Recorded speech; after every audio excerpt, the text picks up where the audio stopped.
Ce que les plantes ont à nous dire, par François Couplan, publication 2020. En Europe, les forêts primaires n'existent plus depuis le Moyen Âge. Toutes celles qui subsistent aujourd'hui, même dans les recoins les mieux cachés de notre continent, ont été à un moment ou un autre modifiées par le fer ou par le feu pour satisfaire les désirs des humains. Pourtant, il suffit de ne rien faire, juste d'attendre, pour que la forêt revienne à son stade ultime, que l'on nomme climatique. Une végétation climatique est celle, généralement une forêt dans nos régions, qui se maintient et se perpétue telle qu'en elle-même, tant que ne survient pas une perturbation majeure, le plus souvent d'origine anthropique, c'est-à-dire causée par l'homme. Dans nos pays dits tempérés, mais en fait plutôt froids, plusieurs centaines d'années seraient nécessaires pour que le processus aboutisse. Alors la forêt est une cathédrale, nul n'y pénètre sans respect. Certains peuvent éprouver une certaine crainte, tant y est manifeste la vigueur du végétal. Le calme n'y est qu'apparent. Tout est en mouvement constant. Les arbres poussent, les feuilles se livrent au jeu vital de la photosynthèse. Les fleurs s'épanouissent et procurent pollen et nectar aux insectes qui bourdonnent. Les chevreuils broutent, les sangliers fouillent le sol de leurs soins épais. Le lynx guette sa proie du haut d'une branche. Puis soudain un bruit énorme. L'un des géants de la forêt est arrivé au terme de sa vie. L'arbre, un vieux chêne pluricentenaire, s'effondre avec fracas. Il pratique ce faisant une large trouée dans le grand manteau vert. Son tronc a tout écrasé sous son poids.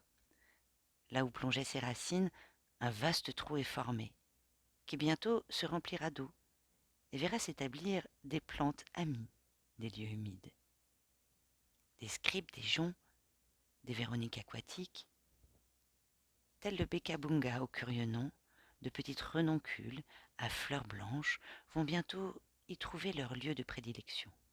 En contraste total, la terre, prise entre les racines de l'arbre, maintenant redressée à la verticale, se trouve privée d'eau et ne pourra héberger que quelques végétaux bien particuliers résistant à la sécheresse, comme divers sédums aux feuilles gorgées de suc, de minuscules sablines, cousines des œillets, et des touffes de fines graminées. La lumière qui s'engouffre dans la trouée laissée par l'arbre mort stimule la croissance d'herbacées dont les graines ont germé dans la terre ameublée.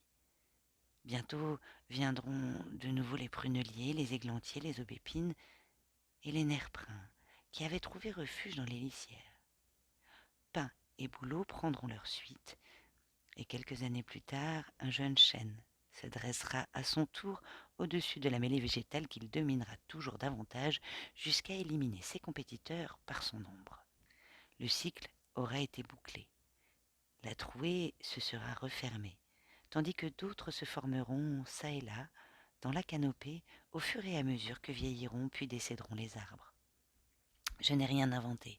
Écoutez ce qu'en dit Guy de Maupassant. De vieux arbres étaient morts et profitaient du trou fait dans la verdure. Une averse de lumière tombait là, chauffait la terre, avait réveillé des germes de gazon, de pissenlits et de lianes, fait éclore des petites fleurs blanches fines comme un brouillard et des digitales pareilles à des fusées. Des papillons, des abeilles, des frelons trapus, des cousins démesurés qui ressemblaient à des squelettes de mouches, mille insectes volants, des bêtes à bordure rose et tachetée, des bêtes d'enfer aux reflets verdâtres, d'autres noires avec des cornes, peuplaient ce puits lumineux et chaud, creusé dans l'ombre glacée des lourds feuillages. Extrait d'une vie. Lorsque les forêts que nous connaissons aujourd'hui sont bien différentes de ces styles climatiques, implantées sur les sols les plus pauvres laissés pour compte par l'agriculture, gérées par les forestiers depuis plusieurs siècles en vue de produire, elles sont constituées de parcelles d'arbres tous du même âge, récoltées bien avant leur maturité. Leur superficie n'est jamais très grande, et les plantes, les animaux et les champignons doivent prendre des risques pour habiter d'un bois à l'autre. On parle de fragmentation de l'habitat.